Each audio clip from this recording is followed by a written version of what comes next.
Inför vår första final så minns jag att jag var väldigt nervös. Jag har ju alltid sedan jag var liten uppskattat idrott men framförallt elitidrott och äntligen fick jag chansen att liksom tävla på högsta nivå.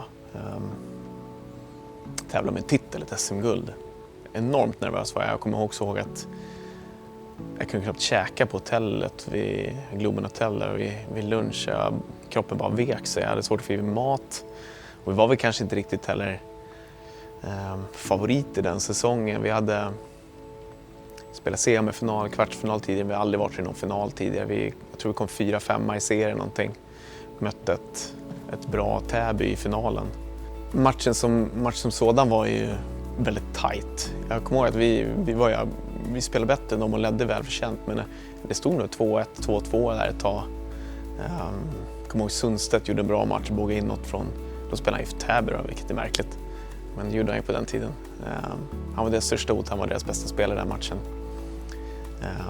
Men från att vi gjorde 3-2 så som mesta lag gör så stängde vi ner det totalt i sista perioden. Jag tror inte knappt de hade en målchans.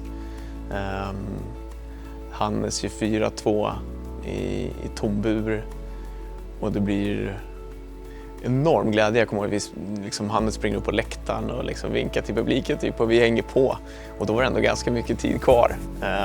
Vi blev nog lite för glada där. Jag kommer ihåg att jag gick till Forsman och frågade om vi skulle ta en time, för jag tänkte att vi kanske borde lugna ner oss här. Men han funderade lite, sen sa han men vi sparar timeouten. Vi tar den om vi behöver. Och så såg jag att Mika var hur lugn som helst. Han bara gick runt där. Så då hittade vi ett lugn. Sen gör vi 5-2 också. Jag tror att det blir slutresultatet. Rättvis seger. Minns jag som mellan en tight match.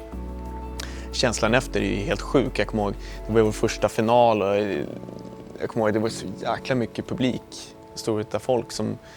Dels är ju Globen röd liksom, men i vanliga fall för stolarna är röda, men det kändes som det var hur mycket folk som höll på som helst. Hela kurvan var vår på något sätt, det var så mäktig känsla. Sen så, jag var ju ganska orutinerad så jag åkte på dopingkontroll efter matchen. Jag tänkte, ja det är väl bara att gå och stöka av det. Så efter jag hade fått medaljen så gick jag till det här dopingrummet och liksom, ja, jag kunde inte prestera där inne så jag kom aldrig därifrån. Jag missade ju liksom firandet i omklädningsrummet. Vårt första firande i omklädningsrummet missade jag. Och jag satt där inne i 3,5 timme.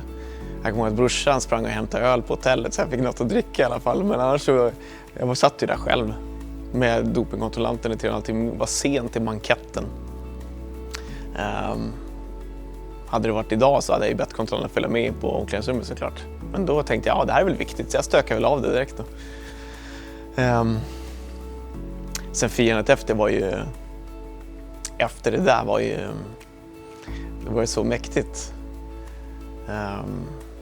Träffa jag kom inte sent till banketten. Sen var vi där vi var rätt sköna då, för då var vi där en stund bara. Sen drog vi hem till Uppsala igen. Vi tänkte att här behöver inte vi vara. Vi ska inte fira med de här. Vi ska fira med de som är med våra supportrar som är i Uppsala. Så vi mötte upp en massa supportrar på Flustet och hade en jäkligt bra kväll där istället.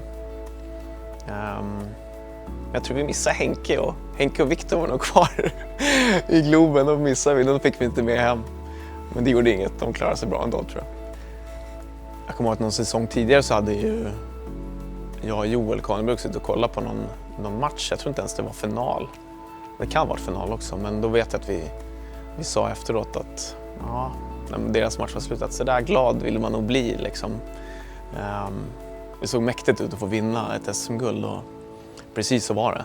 Det var helt fantastiskt. Vi hade kämpat ihop så länge och vårt favoriter kanske inte riktigt, men ändå varit nära och så fick vi egentligen ta det. Det var helt magiskt.